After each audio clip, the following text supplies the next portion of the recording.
আসসালামু আলাইকুম। আজকে পড়ালেখার বিষয় হলো কংক্রিটের পীড়ন, বিকৃতি, স্থিতিস্থাপকতা। কংক্রিটের পীড়নের শ্রেণীবিন্যাস। পীড়ন হলো চার প্রকার: একটা চাপ পীড়ন, টান পীড়ন, শিয়ার পীড়ন আর হলো টরশনাল পীড়ন। Compressive stress, tensile stress, shear stress আর হলো টরশনাল স্ট্রেস। তাহলে কংক্রিটের পীড়ন আমরা চার ভাগে ভাগ করতে পারি। এরপরে আসবে হলো বর্তমান কংক্রিটের চাপ শক্তি এফ'(সি) 211 kg/cm² থেকে 352 kg/cm², অর্থাৎ 3000 থেকে 5000 PSI ধরা হয় বর্তমান কংক্রিটের চাপ শক্তি। প্রি-স্টেট কংক্রিটের ক্ষেত্রে ধরা হয় 422 kg/cm² বা 6000 PSI। হালকা কংক্রিট কাঠামোর ক্ষেত্রে এই সীমার নিচেও ব্যবহৃত হয়। উচ্চ শক্তি সম্পূর্ণ কংক্রিটের ক্ষেত্রে এফ'(সি) 850 kg/cm² বা 12000 PSI ধরা হয়। আমরা কেজি থেকে পিএসআই নিব কিভাবে? কেজি থেকে পিএসআই নিতে গেলে 1 কেজি সমান 14.22 PSI।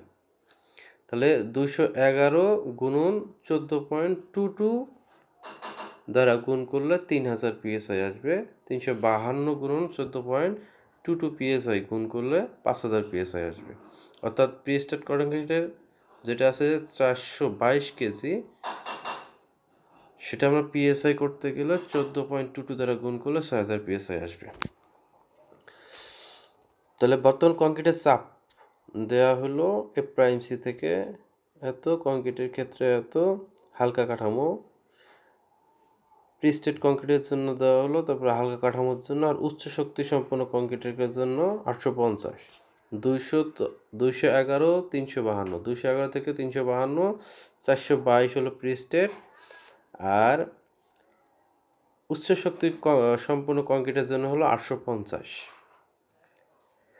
কংক্রিটের টান শক্তি চাপ শক্তির 10 থেকে 15%।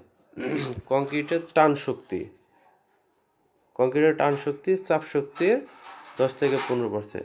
সাধারণত চাপ শক্তির 30 থেকে 40% শিয়ার শক্তি হয়ে থাকে। তাহলে সাধারণ চাপ শক্তির 30 থেকে 40% হয়ে থাকে হলো শিয়ার শক্তি।